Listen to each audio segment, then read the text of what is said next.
So many people in my life have been touched by cancer. I recently read Nikki Hardy's book, Breathe Again. It's about her journey from becoming not just a survivor, but a thriver. Full disclosure, I actually listened to it. I often listen to books while I'm cleaning the house, and I didn't want to stop. From Nikki's hope-filled words, her humor, and her amazing British accent, my house got almost spotlessly clean that day.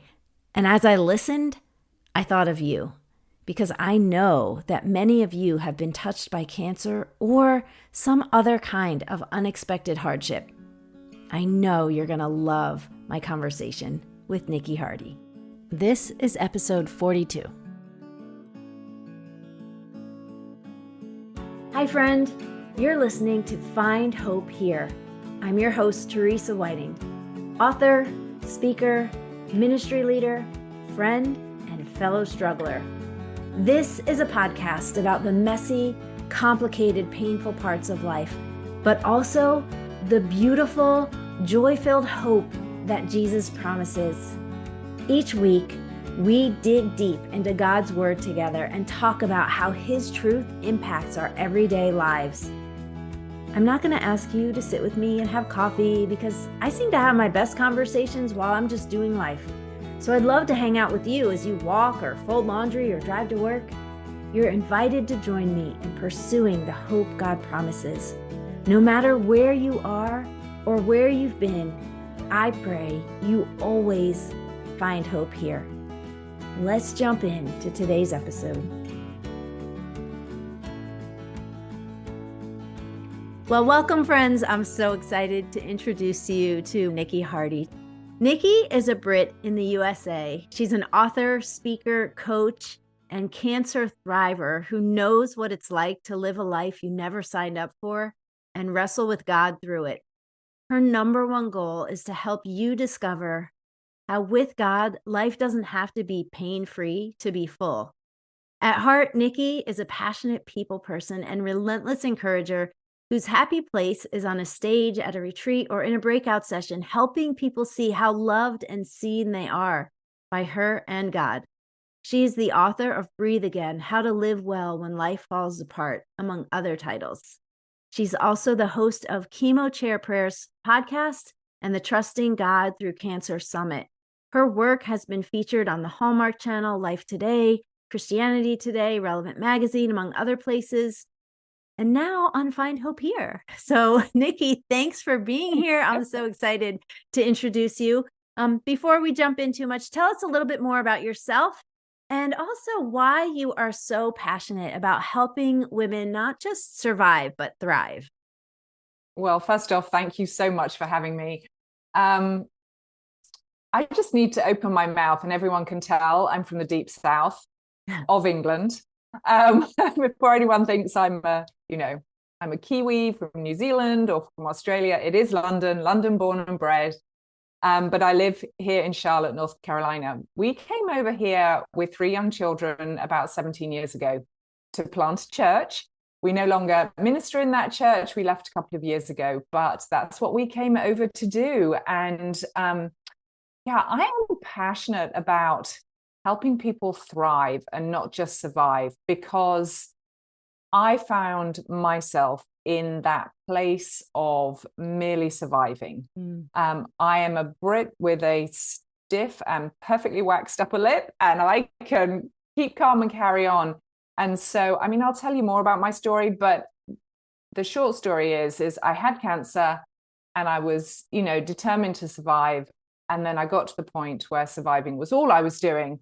And it just led me on this journey of surely there's more to life, even when life hands you less. And how do I grab hold of it without waiting for it all to be tied up in a pretty pink bow? Mm-hmm. And so I went on that journey. And in a way, I'm still on that journey because life sideswipes you every 5 minutes, it feels like.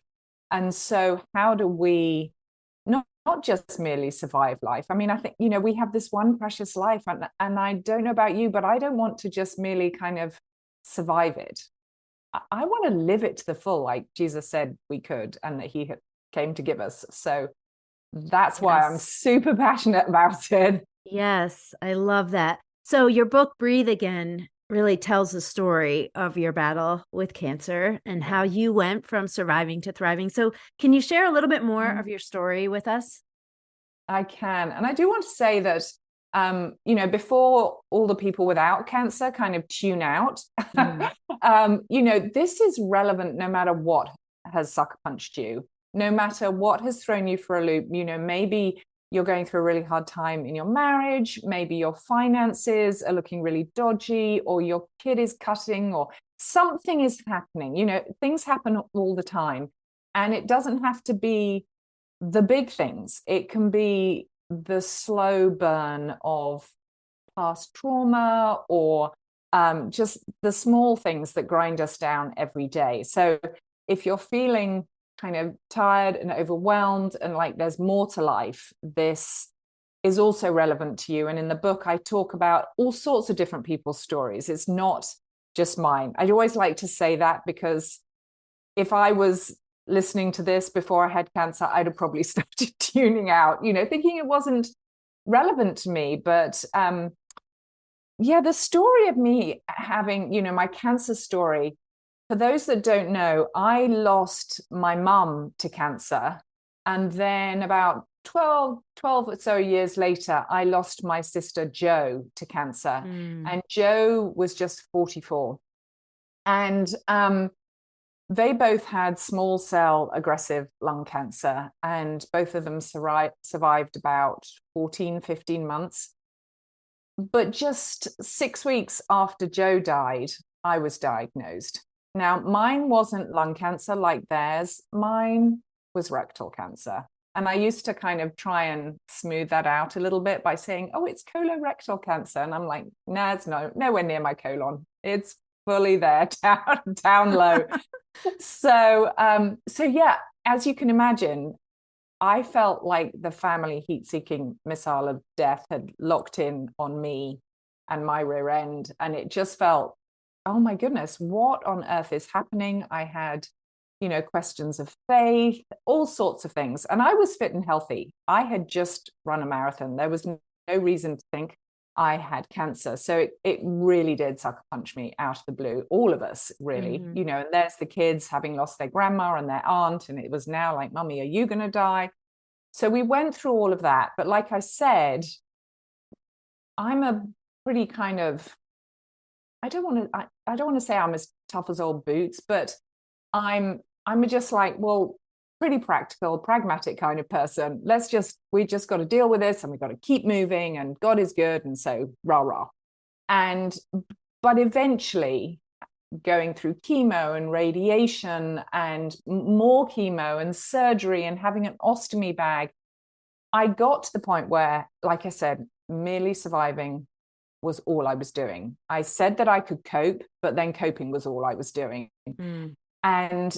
And so really that's where I got to when I was feeling like I was just surviving, And eventually I joined a cancer support group, an online cancer support group. Can you believe they're called Colon Town? Um, which I just love. But I met people in there who called themselves cancer thrivers, not cancer survivors. And there was something in that, Teresa, that I was like, oh, I want that. I Mhm. don't know what it is, but they have something I don't. And it wasn't that they were faking it. They weren't glossing over all the hard stuff and saying, oh, I'm fine. What they were doing was saying, no, life stinks, but I'm jolly well going to grab the most out of it while I can. Because Mm. none of us knew whether, we had 60 years left or 60 days left. So there was this element of like, this might not ever come to an end. Sometimes we know that something's the pain or the hurt or the suffering we're going through is going to end. And sometimes it's just completely open-ended, if you're dealing with chronic pain or loss, things like that. So I Mm. set out to kind of figure out how to thrive, how to do that practically. And I'm such a practical person. I'm like, okay, I need steps. I don't want to Mhm. just know in theory. I need actual, practical, concrete, down to earth show me how to do it kind of things. And that's really what I set out to do. And there's a whole God lesson within that I went through as well. But that's really the nugget of the surviving to thriving journey that I was on. I love that. I loved listening to that in the book, even just kind of your movement and God's work in you and all the steps. Like you said, you know, you like steps. I'm that way. Give me a list, give me the things to do. And that was, I think that's so practical for people, but it's also not just the steps, it's the inspiration and the hope that you provide in the midst of really difficult situations. And I totally agree.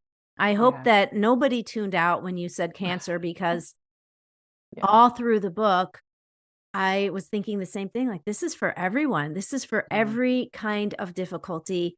And I just recently published a Bible study, and it's about women in scripture who have been restored and redeemed from sexual brokenness.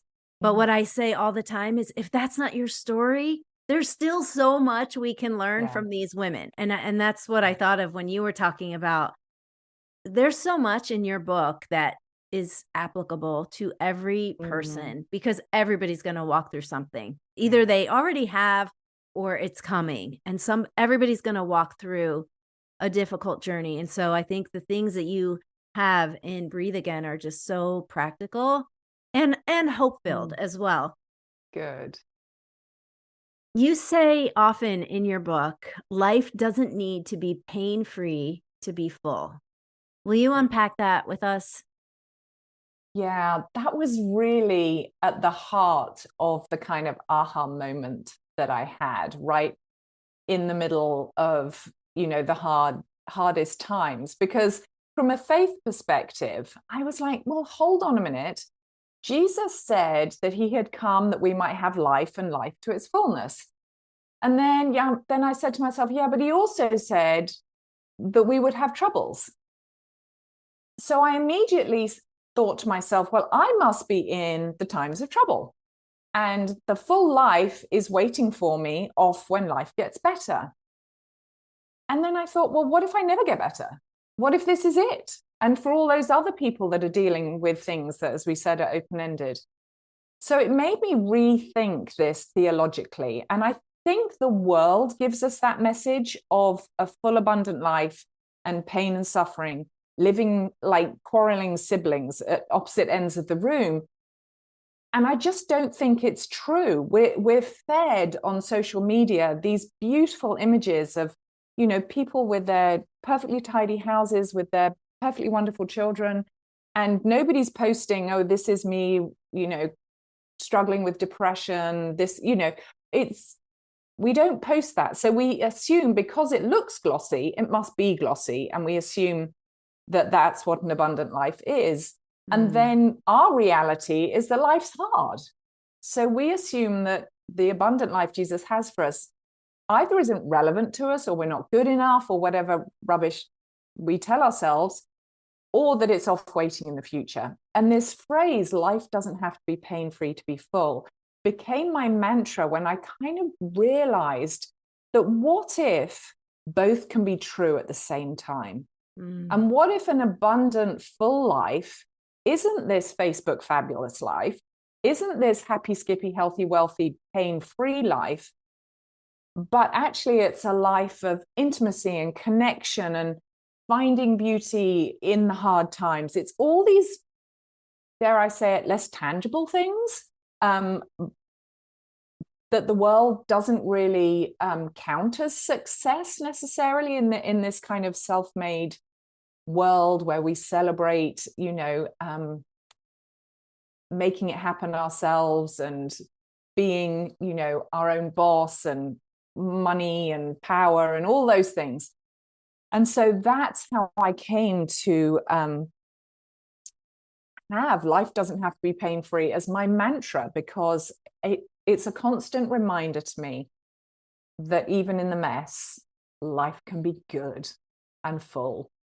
It might not look like how I was hoping or expecting, but it's still pretty good. I love that. My actual like business name that I work under is beauty in the brokenness, not beauty after the brokenness, not beauty when everything's tied up, like you said, with a bow on top. Like right here Mm, in the middle of the mess, there yeah. can be beauty in the life that we have, the Mhm. actual life we have, not the fairy tale life we think we should have, or we dream about, or we fantasize like someday. So, Mm, I mean, you're talking, and I just feel like so much hope welling up in me, like, wow, the things that you're saying, they just yeah. resonate because who lives that life? Like nobody, nobody actually lives Hey, it.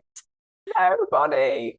That okay, so that leads us to question 4, which I'm quoting another thing from your book. You say, thriving, living the full, abundant life God has for us is possible right in the middle of our heartache, tragedy, and yearning. And yes, yes, yes to all that. But I want to talk about like, what does that actually look like? It's good to talk about like, yes, we can have Yeah. beauty in the brokenness or we can thrive in the middle of the mess. But like, tell us, what does that look like in real life? Yeah. I think there's two parts to this question. One is the what does it look like and how do we find it? Mm, Because intellectually we can think, oh, it looks like this, but then how do we actually go about finding it? And beauty in the brokenness, I call it rubies in the rubble.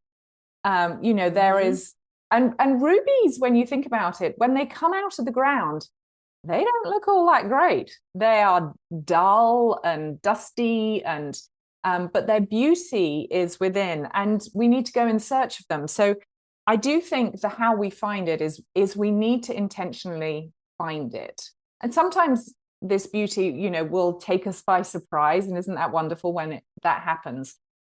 But part of the ongoing healing, if you like, part of the ongoing kind of um, grabbing hold of the fullness of life to me is this intentionally seeking out the mhm, beauty. And for me, I'm a fresh air junkie. I love being outside. Not many people know this about me, but I was a zoology major and science teacher. And so for me, that often that beauty is found outside. It's in a mhm, sunset, it's in grounding my feet in the grass. I don't often wear shoes in the summer. It's staring at water. And there's a lot of research about looking at water and the benefits. And I was thrilled to discover that doesn't have to actually be like a real view. It can be a picture on your wall. yes. So, but looking at it and saying, what do I find beautiful here? What is stirring something within me? I love plants. As you can see, I'm pretty much in a greenhouse. And so it's like when I look at a plant, I think of God and his creation and what it takes to build a, create a plant. And Mhm, God created me. And so I think whether it's something outside or maybe you're more a people person, and a hug or a smile or a touch on the arm or a text, rather than we gloss over things so quickly, and we settle in it and say that is beautiful. Somebody reached out to me, mm. somebody hugged me, smiled at me. These kind of things, I just think there's real value in intentionality, and just it only needs to take a couple of seconds. And we all know the power of gratitude. I mean, that's one of the chapters in the book. But when we notice things, actually saying thank you for them, Mm. and maybe even writing them down. So for me, even when we're, lying on a scanning table and it's noisy and it's, you know, whirring and clanking around us, there are things that we can think about. There is the breath of God that we can breathe in.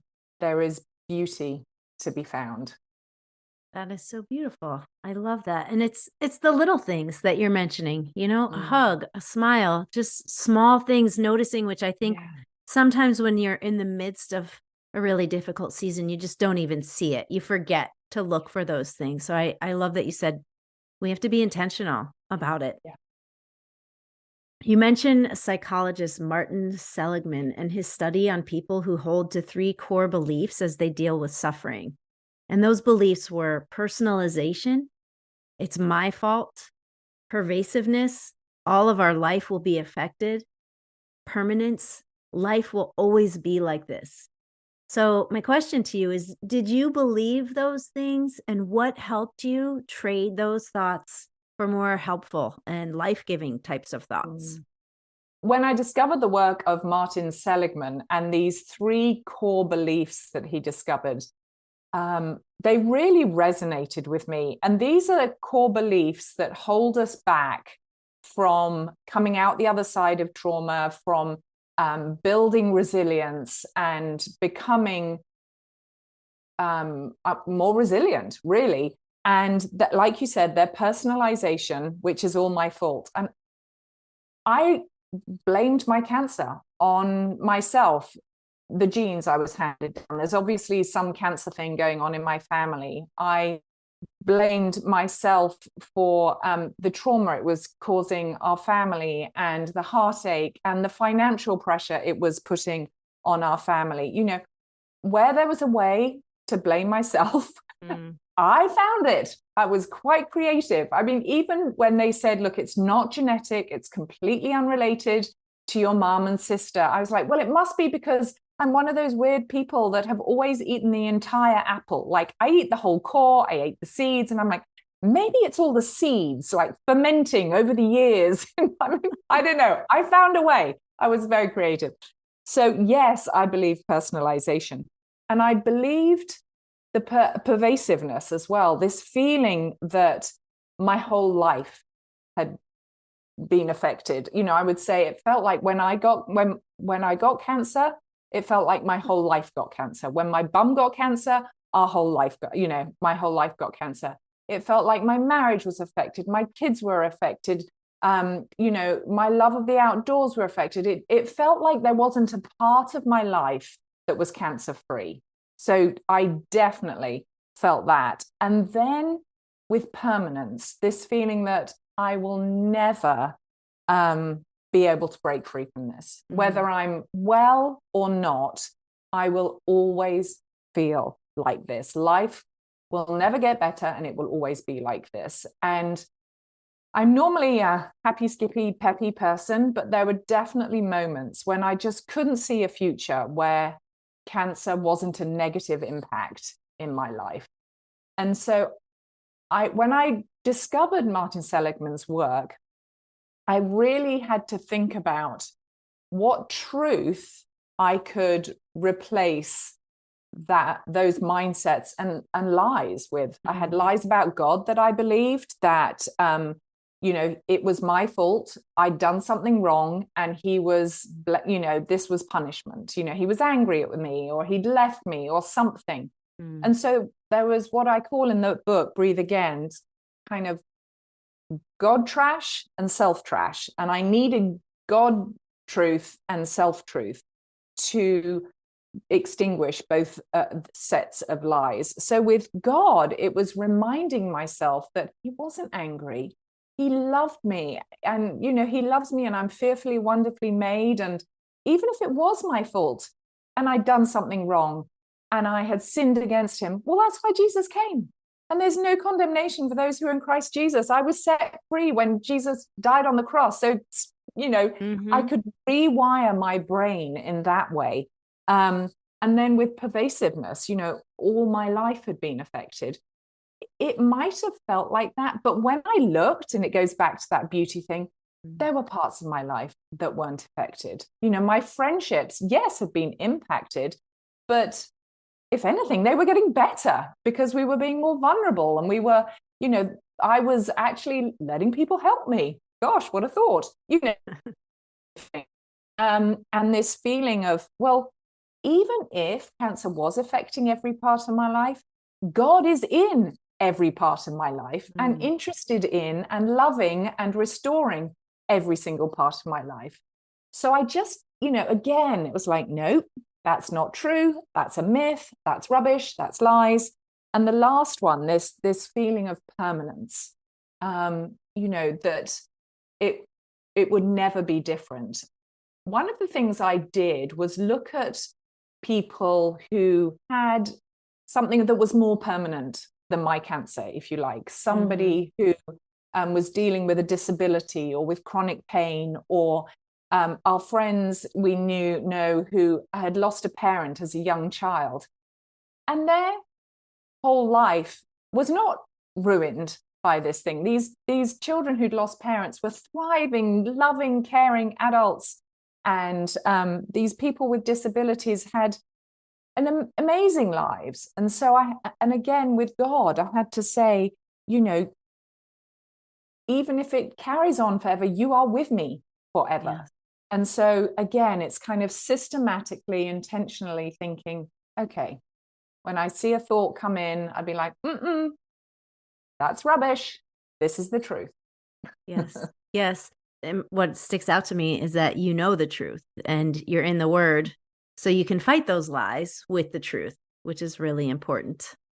Yes. But it does, just knowing the truth doesn't stop the lies coming. I always like to say, the enemy and just our wiring and, how we were brought up, or whatever lies we were told as kids, whatever it is, it's like pushing. And when we react, it's like, yeah, that one's we're going to keep saying that lie to you because that one gets the reaction. Yes. And in chapters 6 and 7, they're titled Find Community and Be Vulnerable. And I honestly, I feel like we could do a whole episode just on those two things. Yeah. But I think they kind of go hand in hand, because there's no point in finding community if you're unable to be vulnerable in that community. But can you just touch on those and just talk about the importance of those things, finding community and being vulnerable, especially when you're walking through something difficult? So a lot of people, I think, would isolate and would not be vulnerable. And so talk about the importance of those things. It's so true. And actually, just a couple of nights ago, I was speaking at a big women's event about this exact thing, about community and vulnerability, and encouraging us to walk in those intentionally, but acknowledging that it's hard. It's really hard, especially when we are going through something difficult and painful. I liken it to a hedgehog that gets poked with a stick. We kind of, when something hard happens, we curl up and we get all prickly. And I think for me, it starts with community. It's kind of chicken and egg, which one comes first? But I'll land on community to start with. But we have this push-pull relationship with community. We're created by a God who is in himself community. He is community, 3 in 1. It's not just that he's community minded or he loves community and he's saying it really would be a good idea, guys. No, it's who he is. So being built in his image, being created and fearfully and wonderfully made in his image, we carry that yearning within us. We crave community. We want to be seen and known and connected. We want that intimacy. We want to be part of something bigger. But then the flip side is that we also run from it and we avoid it because it's scary. I don't know whether I want to be seen and known, because what if everyone really sees me and really knows me, and the thought of standing there, I'm air quoting for everyone on the podcast, but naked and vulnerable, that's quite terrifying. So we have this push-pull, love-hate relationship with community. But what I found in my journey, and from speaking to all these other people, many of whom are shared in the book, there are 2 types of community that we need that will really help us thrive. And one is the community that we have around us, the friends, the family, the neighbors, those kind of people.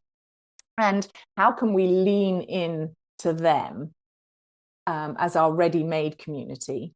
But then are people who I call my I get it people, the people who we might need to go in search of, like Colon Town for me. I wasn't hanging around in Colon Town before I got rectal cancer. But those are the people that could offer empathy over sympathy, where the the people around me, friends and family, could really only offer a level of sympathy and empathy to some extent, but they didn't know what it was like to sit in a chemo chair and have, drugs that could strip paint, coursing through your veins. They didn't know what it was like to have an ostomy bag leak in Target. But these people in Colon Town did.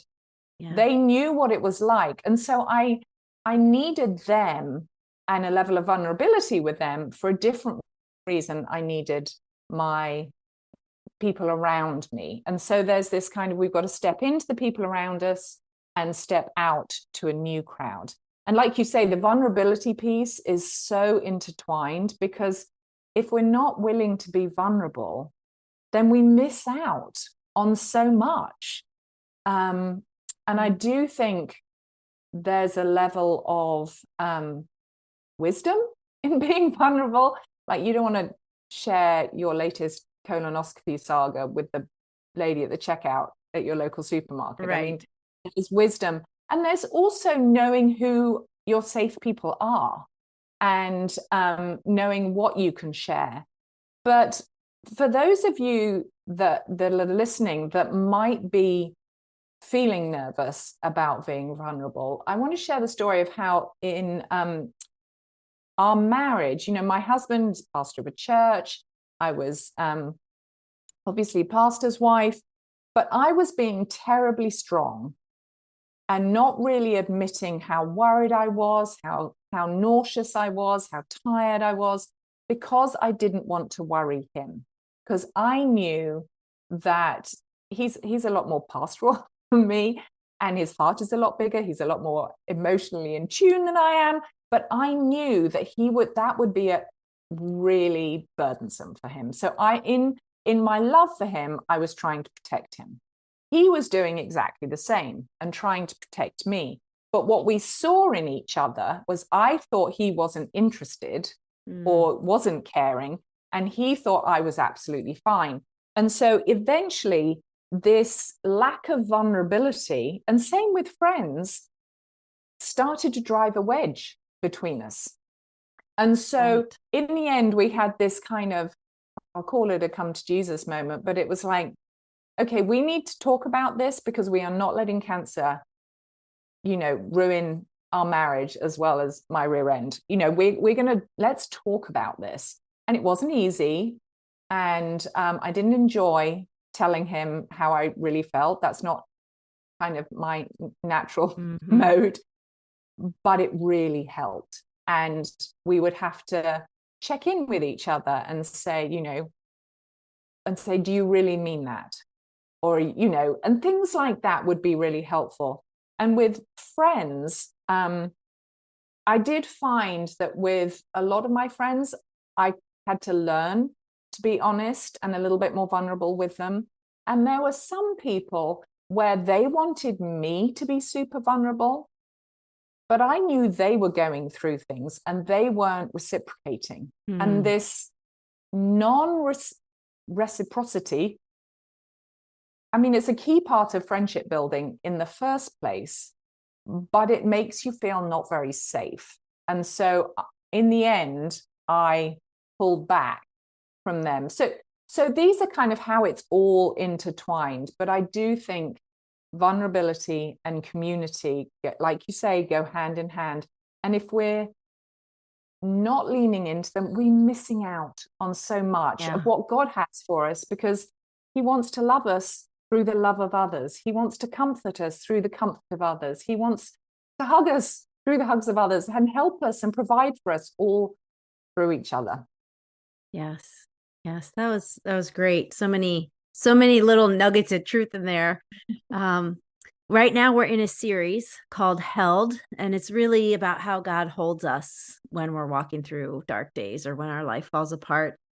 And you've kind of touched on this a little bit, but I'd love for you to talk a little bit more about how you have experienced God holding you together when everything did fall apart for you, whether that's then or even now. Like, what is it like to experience his arms around you, his presence in your life?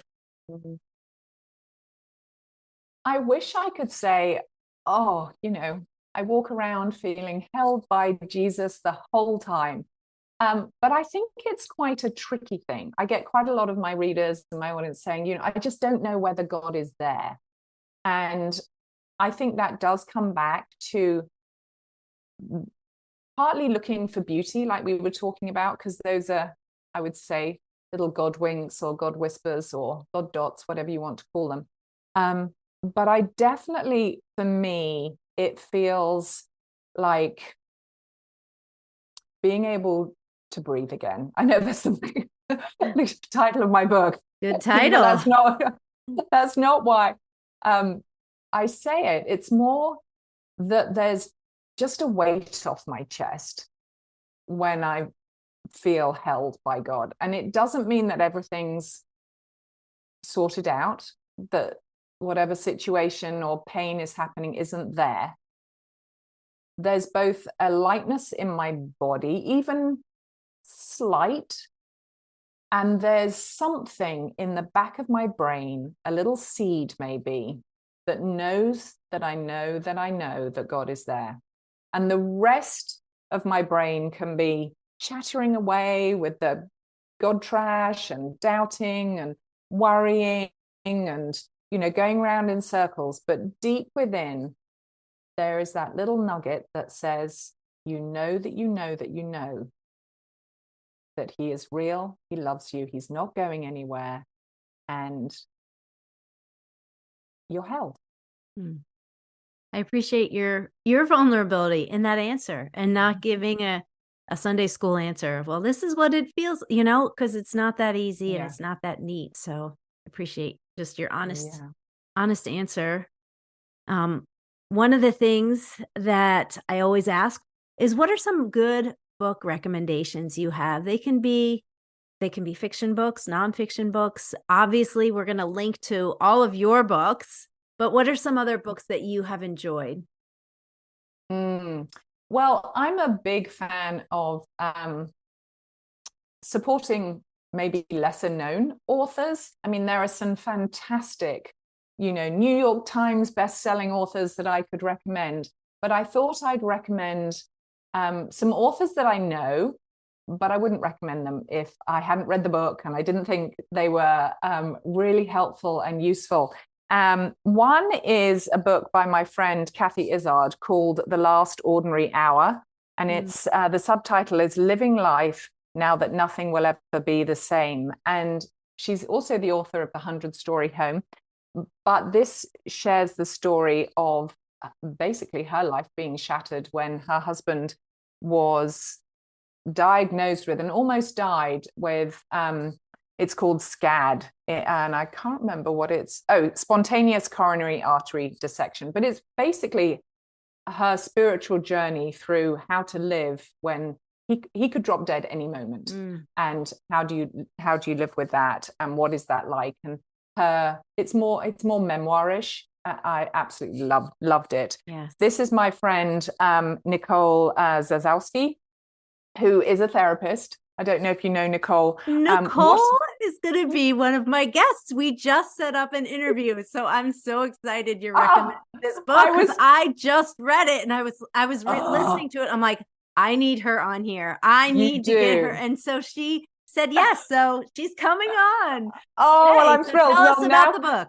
Yeah, now people can read it before they hear her. I mean, she is just so full of wisdom.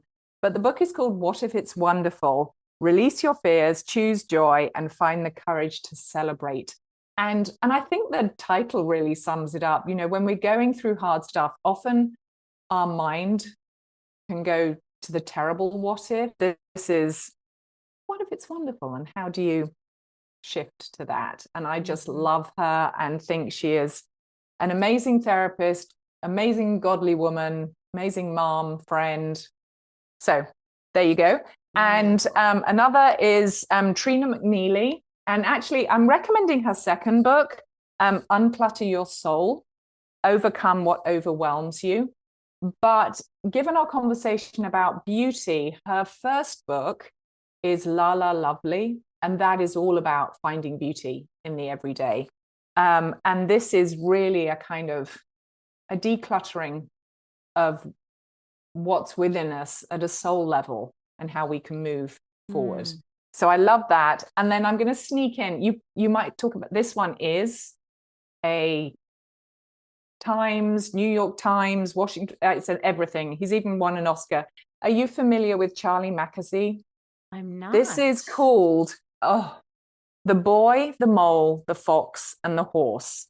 And he is an artist, and these are pen and ink watercolors and things that I mean, this is a beautiful book for toddlers through to octogenarians, and it is the story of this boy who really is lost and looking for home, and how he meets the mole, the fox, and the horse along the way. And I mean, there are just beautiful sayings along the way where I could read them all out to you. It says, "We often wait for kindness, but being kind to yourself can start now," said the mole. And the mole has this kind of love of cake. So, this is one of his famous ones. "What do you think is the biggest waste of time? Comparing yourself to others," said the mole. And it's got this most beautiful ink drawing. So it sounds like the mole is wise. Yes, and the horse is the wisdom, true wisdom figure. So, but the illustrations are gorgeous. So that's my bonus one. Oh, thank you. Thank you. That's great. Nikki, you're doing just such beautiful work in the world with your speaking, with your books. So what is the best way our listeners can connect with you? Oh, well, I always love people connecting on Instagram, and I'm at Nikki.Hardy. But one of the best ways is I have a wonderful email community, and I'm actually diving into building more of community and how we can connect together in some way, because email is okay, but it's not great. So really, whenever you grab any of the free resources on my website, you can join that email community and become part of that. So speaking of, tell us about the book bundle that you have that you give away. Yes. So if people go to my website, they can find it, but it's nikkihardy.com/book bundle. And there are 3 bite-sized books that they can grab then and there, which one is How to Stop Worrying, How to Trust God When You Can't Stop Worrying, Waking Up Happy When You're Tired of Being Tired, and Hack Your Self-Talk and Love the Real You. And if you put your first name and your email in, I'll shoot it straight into your inbox and we'll get to know each other. So great. I love it when people email back, or I get invited to speak and I can hug people in person. So yes, I'll have links to all that in the show notes, because those are all just valuable resources. And before we sign off, I'm just going to ask if you would be willing to speak directly to the listener who's maybe walking through a cancer diagnosis or suffering in some other capacity. It could be anything, but maybe if you would just address that person directly. If we were having a cup of tea, I think I'd want to look you in the eye and say, God is not mad at you. He's not left you. He's not busy helping other more spiritual people than you. He loves you intently. He hasn't gone anywhere, and he is there for you, even if you can't feel it right this minute. And that full abundant life that he has for you is here right now. If you're willing to do a little tiny bit of work to grab hold of it. Thank you so much. I appreciate you being our guest and just sharing just with so much passion and vulnerability and truth. I really appreciate you being on. Thank you so much, Nikki. You are more than welcome. Thanks for hanging out with me today on Find Hope Here. To find anything I mentioned on the episode, go to teresawhiting.com/listen. That's where you can find all the show notes. And remember to hit that subscribe button. If you want to go the extra mile and leave a review, that would be amazing and it would mean so much to me. I'd like to leave you with this prayer from Romans 15:13. May the God of hope fill you with all joy and peace in believing, so that by the power of the Holy Spirit, you may abound in hope